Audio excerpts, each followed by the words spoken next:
بسم الله. السلام عليكم. نحضر معكم العجينه ديال التريد اللي غنحضر بها الرفيسه او بومرشوش. تقريبا هنا كاين كيلو ديال الطحين، كاين 6 ديال الكيسان صغار. تقريبا الكاس كيهز 180 مليلتر اللي هو كاس عنبه معروف. اذا 6 ديال الكيسان ديال الطحين الابيض كيكون الفرص حرش، و4 ديال الكيسان ديال الفينو اللي هو سميده مطحونه مزيان. اذا الفينو هو سميده مطحونه مزيان، ماشي السميده الرقيقه. وتقدروا ديروا حتى السميده الرقيقه، غير على حسب النوع ديال السميده اللي غديروا. يعني اللي مطحونه بزاف اللي هي كنسميوها الفينو، اولا سميده رقيقه غادي تضيفوا الماء على حسب النوعيه ديال الطحين شحال غيشرب لكم. معلقه كبيره ديال الملحه، وعندنا رشه ديال الخميره ديال الخبز، رشه قليله. الا كثرتوا الخميره الا غير تعطلوا على العجينه كتخمر لكم. غادي نضيف تقريبا، غادي نبدا انا ب4 ديال الكيسان. الماء راه دافي ولكن ما كيحرق ما والو، دافي.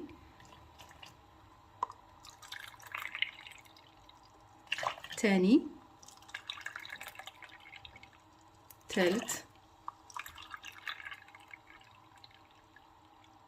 الرابع. كتلاحظوا بان كنعمر الكاس حتى الفوق، حتى الطحين نفس الشيء، تنعمر مزيان الطحين، والماء ايضا تيعمر حتى الفوق. والكاس عندنا تقريبا، فين نوريه لكم، الا كيبان هنا راه كتبان 160 مليلتر، وحتى الفوق تقريبا 180 مليلتر. نتعجنوه بيديكم اولا في العجانه. حاليا غنعجنوه في العجانه.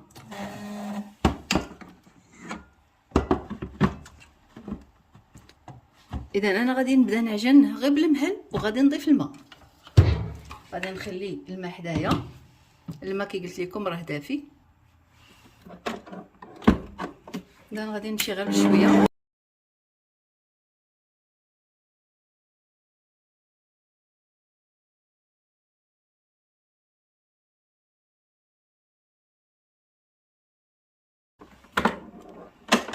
كنقلبها كما نفزق يدي ونشوفها، كتبان لي هي هذيك مزيان. دابا خاصها غير تعجن مزيان.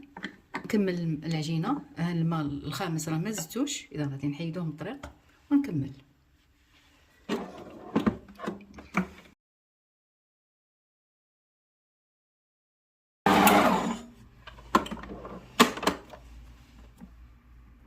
اذا صافي غادي نوقفها هنا.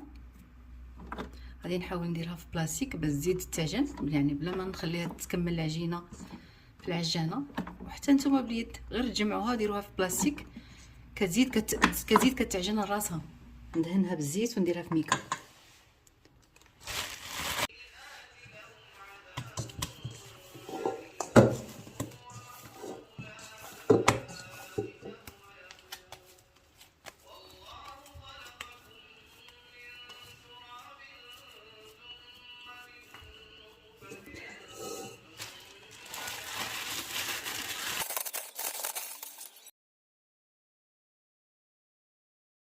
من بعد ما كرتاح العجينه كنديرها كويورات.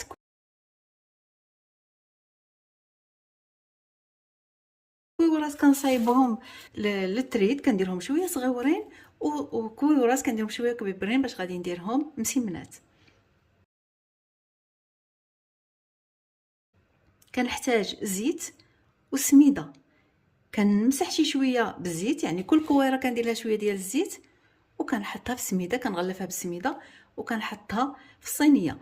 ملي هاد الطريقه هذه ما كتخليش الكويرات انهم يتلاصقوا مع بعضياتهم، وفي نفس الوقت ملي كنبغي كنبسطها بكل سهوله، ما كنحتاجش نقرصها نهائيا. غادي تشوفوا معايا الطريقه راه سهله بزاف، ان شاء الله تعجبكم.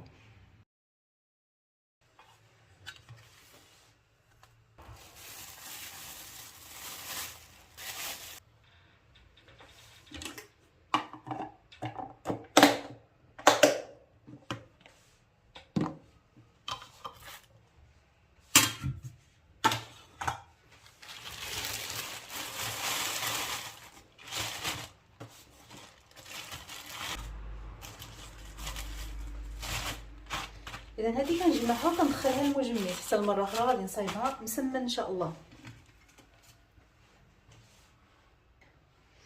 صافي هادو كنخليوهم كيرتاحوا واحد تقريبا 10 ديال الدقائق، وغادي نبدا نبسطهم ونطيبهم هانتوما معايا. ناخدو جوج ديال الطروفه ديال الدجاج، معلقه كبيره حلبه، معلقه كبيره عدس، نقيتهم غسلتهم ودرتهم في الماء. ناخد البصله، مهم تقريبا 5 ديال الحبات البصله صغارين مقطعه مزيان، غنخليها باش تقلى مع الدجاج. الثومه تقريبا 2 معالق كبار ديال ربيع قزبر معدنوس، الا كانوا طريين ربطوهم ولوحوهم. غادي نضيفو من بعد الدجاج، غادي نضيف ليه زيت تقريبا شي 6 ديال المعالق كبار، المعلقه تقريبا كتهز شي 3. اذا وخديت هذه زيت ديال المائده، والقليل من زيت الزيتون، غير شويه، معلقه صغيره ملح، والملح دائما على حسب الذوق ديال كل واحد.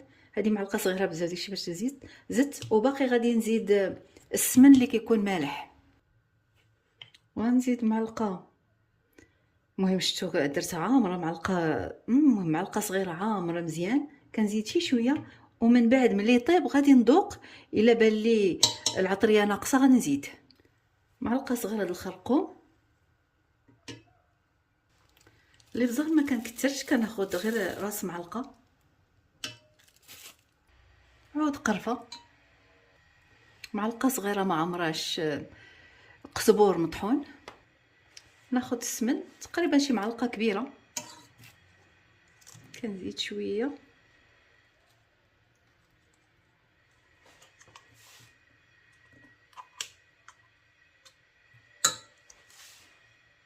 غندير هاد الشحر، وعاد من بعد نضيف هاد الربيع والثومه من بعد نضيفهم. دابا غادي ندير هاد الشحر. الماء كنغليه، غادي نديرو غليان، غادي ندير ريطرو ديال الماء.